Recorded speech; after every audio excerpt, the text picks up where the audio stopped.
Why police don't always have to read you Miranda rights. I just had a client today come in and say, hey, the cops never read me my Miranda rights. What benefit can the client get in their case for the law enforcement's failure or choosing not to read Miranda rights? Now, it's at that time where I have to educate the client, and here this video is to educate you as far as when a Miranda rights required, when are they not required, and what actually happens if law enforcement violates your Miranda rights.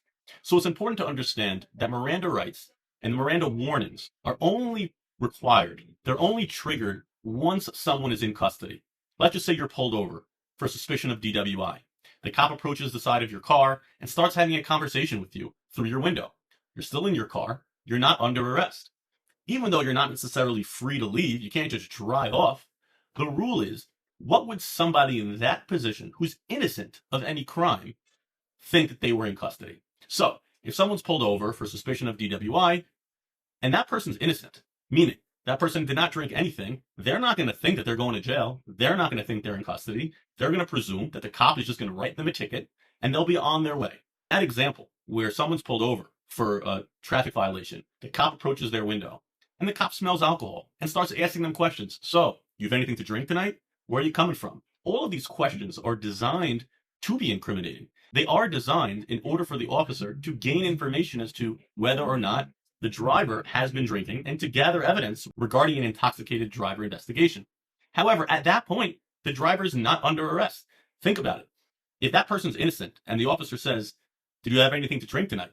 And that person responds no, and that person is not intoxicated, and there's no other evidence of intoxication, the person in the driver's seat is not going to believe that they're in custody. They'll presume they haven't drank anything. They'll get a ticket for their traffic infraction, and they'll be on their way.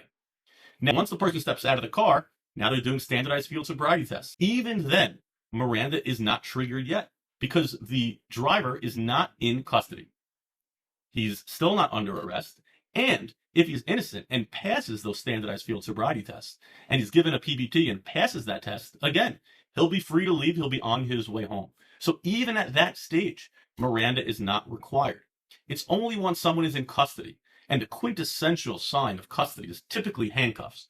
So once someone's handcuffed, at that point, everybody would be under the presumption that they are in custody. Doesn't matter if you're innocent or not. The second those handcuffs go on, you're presuming that you are in custody. At that point, that if a law enforcement wants to ask you questions that might be incriminating, they're required to read you your Miranda warnings. If an officer is not going to be asking you any questions, then there's no reason to read any Miranda warnings. Miranda warnings are only required if two things are happening. The person's in custody, and second, that the law enforcement officer is going to be asking incriminating questions.